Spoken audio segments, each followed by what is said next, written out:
to Prabha GVT 360. நம்ம simple interest டாப்பிக்கில் 35 question நம்ம சிங்கிளாக நம்ம பார்த்துருக்கோம். இந்தமேட்டு பார்த்திங்கன்னா இந்த வீடியோவில் ஒரு 5 கொஷின்ஸை நம்ம பார்க்கலாம். ஒரு 50 கொஷின் முடித்தோடனே நமக்கு பார்த்திங்கன்னா ஒரு ஷெடியூல் கொடுத்து நம்ம டெஸ்ட்டு கண்டக்ட் பண்ண ஒரு 50 கொஷின் கம்ப்ளீட் பண்ணாட்டி அந்த மாடலில் ஒரு 25 கொஷின் ஆர் 15 கொஷின் நம்ம டெஸ்ட்டுக்கு கொடுக்குறேன். ஓகேங்களா? இதை ஃபாலோ பண்ணிக்கோங்க. வாங்க வீடியோக்குள்ளே போகலாம். இந்த வீடியோவில் 36லேருந்து 40 வரைக்கும் நம்ம பார்க்கலாம். Find the principal that will yield a simple interest of rupees 300 in 3 years at 2% rate of interest per annum. ஆண்டு வட்டி வீதம் 2% 3 ஆண்டுகளுக்கு தனி வட்டி ரூபாய் 300 கிடைக்கும் எனில் அசலை காண்கன்னு கொடுத்துருக்காங்க. என்ன கொடுத்துருக்காங்கன்னு பார்த்தீங்கன்னா ஆண்டு வட்டி வீதம் எவ்வளோ வட்டி வீதம் 2% கொடுத்துருக்காங்க. எத்தனை ஆண்டுகளுக்குன்னா 3 ஆண்டுகளுக்கு. அது தனி வட்டி எவ்வளவு அப்படின்னு பார்த்தீங்கன்னா 300. தனி வட்டி 300. அப்போ வட்டி வீதம் இருக்குது, ஆண்டு இருக்குது, தனி வட்டி இருக்குது. என்ன கேட்குறாங்கன்னா அசலை காண்கன்னு கேட்டிருக்காங்க. இப்போ பாருங்கள், இதோட ஃபார்முலா SI = PNR/100. அப்போ இதில் பிரதியிடலாம். ஆல்ரெடி நம்ம பார்த்தாச்சு. வட்டி வீதம் 2%, வட்டி வீதம் 2%, ஆண்டு 3, அப்புறம் தனி வட்டி 300. நம்ம அசல் கண்டுபிடிக்கணும். அப்போ இந்த ஃபார்முலாவில் நம்ம பிரதியிடலாம். பிரதியிடும் போது பார்த்திங்கன்னா 300. அப்போ SI பார்த்திங்கன்னா 300 = P நம்ம தெரியாது, அசல் தெரியாது, அப்படியே போட்டுக்கிறோம். அப்புறம் நம்ம நம்பர் ஆஃப் இயர்ஸ், அதாவது ஆண்டு பார்த்திங்கன்னா 3 வருடம். அதே வட்டி வீதம் பார்த்திங்கன்னா 2%. அப்போ P × 3 × 2/100. இப்போ கேன்சல் பண்ணிக்கலாம். இந்த 3ம் 300ம் கேன்சல் பண்ணும்போது இங்கே 100 வருது. அப்புறம் பாருங்கள், இப்போ மீதி இருக்கிறது 100 = P × 2/100. அப்போ இந்த 2ம் 100ம் கேன்சல் பண்ணும்போது 1 டைமு, இது 50 டைமு. இங்கே டிவைடில் இருக்குது, இந்த சைட் போனால் மல்டிப்ளையில் ஆகிடும். அப்போ 100 × 50 நமக்கு அசல் எவ்வளோ கிடைக்கிது? 5000 ரூபாய் கிடைக்கிது. இதுதான் வட்டி வீதம், வருடம், தனி வட்டி 3ம் கொடுத்துட்டு அசல் கேட்டாங்கன்னா இந்த மாதிரி மாடலில் தான் நம்ம போடணும். அடுத்த சம் பார்க்கலாம். The simple interest on a certain sum of 3 years at 14% per annum is rupees 235.20. The sum is கண்டுபிடிக்கிறோம். என்ன கொடுத்துருக்காங்கன்னா ஒரு தொகையின் தனி வட்டி 3 ஆண்டுகளுக்கு ரூபாய் 235.20 ரூபாய். மேலும் வட்டி வீதம் 14% எனில் அத்தொகையின் மதிப்பு என்பது. அதாவது ஒரு தொகையோட தனி வட்டி கொடுத்துருக்காங்க. தனி வட்டி எவ்வளவு? ரூபாய் 235.20 ரூபாய். எத்தனை ஆண்டுகளுக்கு அப்படின்னு பார்த்தா 3 ஆண்டுகளுக்கு. எத்தனை வட்டி வீதம்னா 14 வட்டி வீதம். என்ன கேட்குறாங்கன்னா தொகையோட மதிப்பு கேட்குறாங்க. நம்ம கடைசியாக பார்த்த சம் மாதிரி தான், லாஸ்ட்டு சம் 36th சம் மாதிரி தான் இதுவும். பாருங்கள், நம்பர் ஆஃப் இயர்ஸ் கொடுத்தாச்சு, வட்டி கொடுத்தாச்சு, ஆர் கொடுத்தாச்சு, அசல் தான் கேட்குறாங்க. அப்போ அதை ஃபார்முலா SI = PNR/100. இப்போ இதில் பிரதியிடலாம். 235.20 = P × 3 × 14/100. இப்போ இந்த 100 பார்த்திங்கன்னா டிவைடில் இருக்குது, இந்த பக்கம் போனால் நமக்கு வகுத்தலில் பெருக்கல்ல வந்துடும். பெருக்குன்னா இப்போ இந்த பாயிண்ட் பார்த்திங்கன்னா 235.20 × 100ன்னு இருக்குது. இப்போ × 100 அப்படிங்கும் போது இந்த பாயிண்ட் எத்தனை 0 இருக்குன்னா 2 0 இருக்குது. அப்போ 2 புள்ளி தாண்டி 2 புள்ளி 2 டிஜிட் தாண்டி புள்ளி போகணும். எந்த சைடுனா ரைட் சைட் போகணும். அப்போ ரைட் சைட் போகும்போது 1, இது 2. அப்போ பாயிண்ட் எங்கே வரும்? இங்கே வரும். அப்போ பார்த்திங்கன்னா 23,520 ரூபாய் அப்படின்னு கணக்கு வருது. இப்போ 3ஆல் வகுக்கிறோம். 3ஆல் ஃபஸ்ட்டு 14 2ஆல் வகுக்கிறோம். அப்போ 7 தாட்டி வரும். அப்போ இங்கே 1, ஒரு தாட்டி 2, இங்கேயும் 1, மீதி 1 வரும் 15. அப்போ 7 தாட்டி 14. அப்போ 14னா மீதி 1 வரும், 6 தாட்டி 0. அப்போ கேன்சல் பண்ண பிறகு இங்கே பார்த்தீங்கன்னா 7 தாட்டி நம்ம வகுக்கலாம். 7 தாட்டி வகுக்கும் போது 7வது இல்லைன்னா இது வந்து 5 தாட்டி 35, மீதி 4 வரும் 42, 6 தாட்டி வந்து 6 7 வந்து 42, இங்கே 0. அப்போ மீதி பார்த்திங்கன்னா பாருங்கள், நான் இதை இங்கே வகுக்கிறேன். Equal to P into 3 into 14. First 2ஆல் வகுக்கிறோம், இங்கே 7 தாட்டி. அப்போ இது ஒரு தாட்டி மீதி 1 வரும். வந்து 7 தாட்டி 14, மீதி 1 வரும், 6 0. இப்போ இது பார்த்திங்கன்னா equal to P into 3 into 7. இப்போ இது பார்த்திங்கன்னா எதால் வகுக்கிறோம் அப்படின்னு பார்த்திங்கன்னா 3ஆல் வகுக்கிறோம். அப்போ 3ஆல் வகுப்படுமான்னு பார்த்திங்கன்னா 8 9 15. இப்போ 3ஆல் வகுப்பட்டால் பாருங்கள், இது 3 தாட்டி 9 10 11 2 வரும். இங்கே 9 தாட்டி 27, 2 தாட்டி 6, இங்கே 0. அப்போ மீதி இருக்கிறது 7. அப்போ 7ஆல் வகுப்படும் போது இங்கே 5 தாட்டி 35, மீதி 4 வரும், 6 தாட்டி, அப்புறம் மீதி 0. அப்போ அசல் பார்த்திங்கன்னா 560. இதுதான் அசல். இதுலேயும் பாருங்கள், நம்பர் ஆஃப் இயர்ஸ் கொடுத்துருக்காங்க, எஸ்ஐ கொடுத்துருக்காங்க, ரேட் ஆஃப் இன்ட்ரெஸ்ட் கொடுத்துருக்காங்க, அசல் கேட்குறாங்கன்னா இந்த மெத்தடு. அடுத்த சம் பார்க்கலாம். 38. The simple interest on ₹10 for 4 months at the rate of 3 paise per rupee per month is.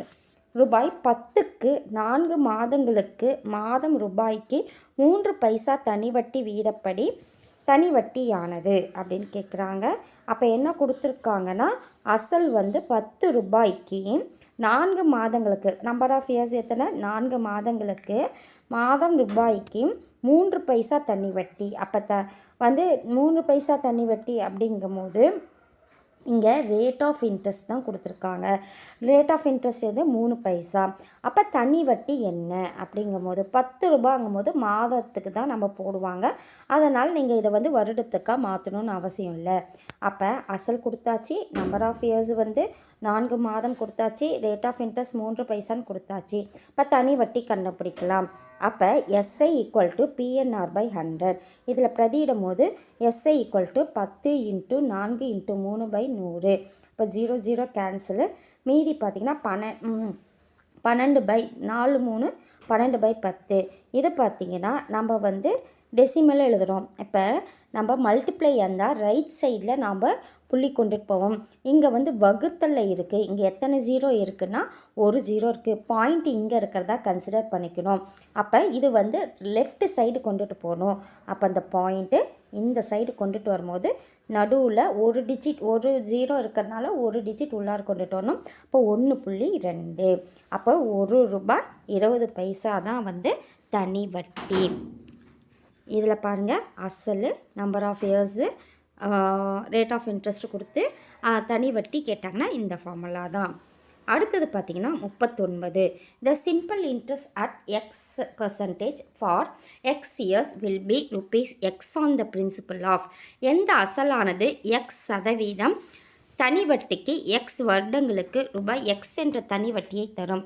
என்ன கொடுத்துருக்காங்க, ஒரு அசல் கண்டுபிடிக்க சொல்லியிருக்காங்க. தனி வட்டிக்கு X% rate of interest X% எத்தனை வருடம்னா X வருடம் என்ற தனி வட்டி. எவ்வளோ தனி வட்டினா X. அப்போ அசல் எவ்வளோவா இருக்குன்னு கேட்குறாங்க. ரேட் ஆஃப் இன்ட்ரெஸ்ட் கொடுத்தாச்சு, நம்பர் ஆஃப் இயர்ஸ் கொடுத்தாச்சு, தனி வட்டி கொடுத்தாச்சு.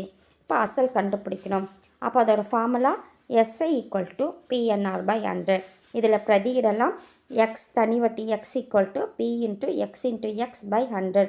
இந்த X கேன்சலு. அப்போ P இன்ட்டு X பை 100. இது வந்து இப்போ 1 equal to P into X by 100 இருக்குது. அப்போ வகுத்தல் இருக்கிறது இங்கே பெருக்கலாக போகும். பெருக்கலாக போகும்போது 100 equal to P into X. இங்கே பெருக்கல்ல இருக்குது, அப்போ வகுத்தலாக வரும். அப்போ 100 பை X தான் அசல். ஓகேங்களா? அடுத்தது போகலாம். பாருங்கள், 40வது கணக்கு.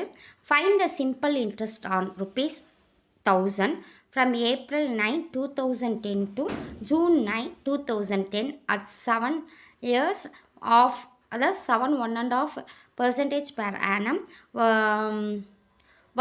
பார்த்திங்கன்னா என்ன கொடுத்துருக்காங்க தமிழில், வருடத்திற்கு 7.5 வட்டி.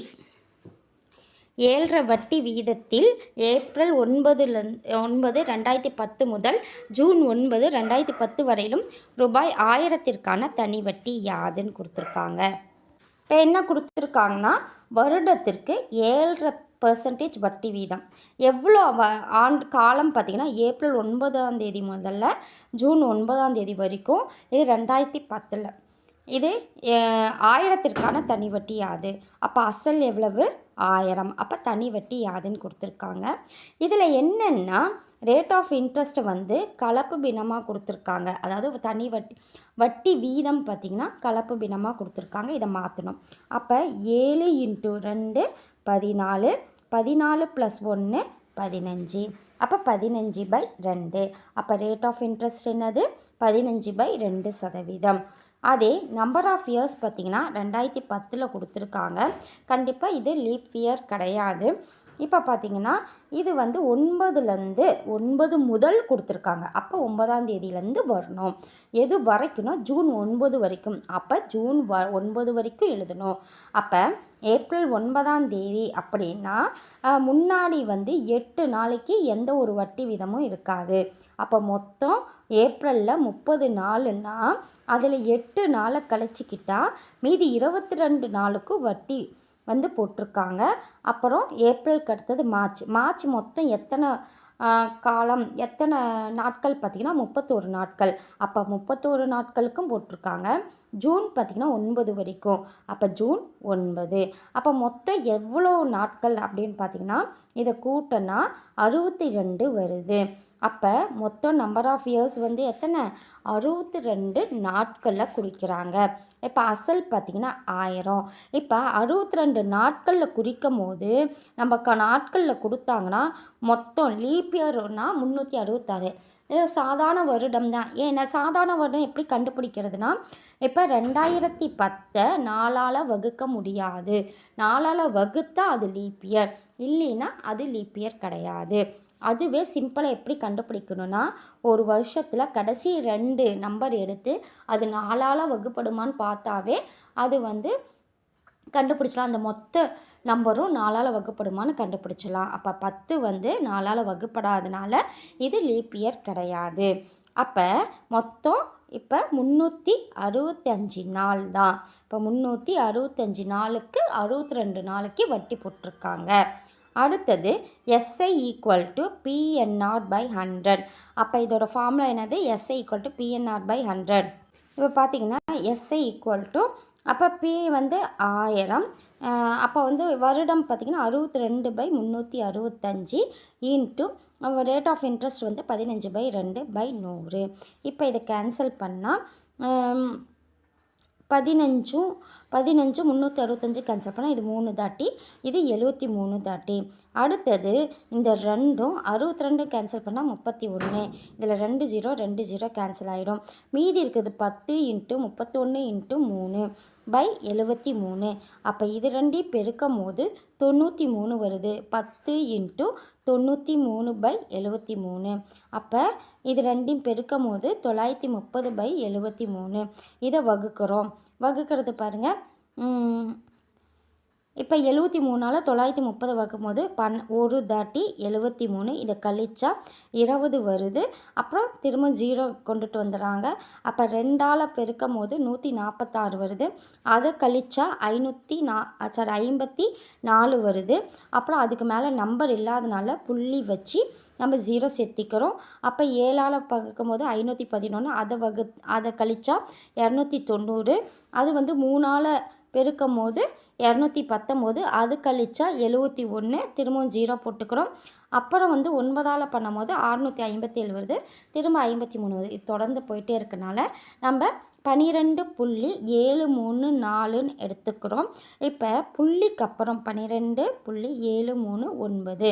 அப்போ இந்த 2 டிஜிட்டோடு இருக்கணும் அப்படின்னா இதுக்கு பக்கத்தால் இருக்கிற நம்பரு 5 6 7ன்னு 5க்கு மேலே போணுச்சுனாவே முன்னாடி ஒரு நம்பரோட நாம் +1 சேர்த்திக்கணும். அப்போ 12.74 தான் ஆன்சர். இந்த வீடியோவில் பார்த்திங்கன்னா 36 சம்லேருந்து 40 வரைக்கும் நம்ம 5 சம் பார்த்துருக்கோம். இதோட தொடர்ச்சியான வீடியோ வந்துக்கிட்டே இருக்கும். நீங்கள் அதை பயன்படுத்திக்கோங்க. ஒரு 50 சம் முடித்த பிறகு 50 பார்த்துட்டு அதுலேருந்து ஒரு 15 சம் அந்த மாடல் இருக்குது. நான் ஷெடியூலில் டெஸ்ட்டு தரேன். 50 முடித்து நம்ம ஷெடியூல் கொடுக்குறேன். நீங்கள் அதை டெஸ்ட் எழுதி பாருங்கள். நன்றி.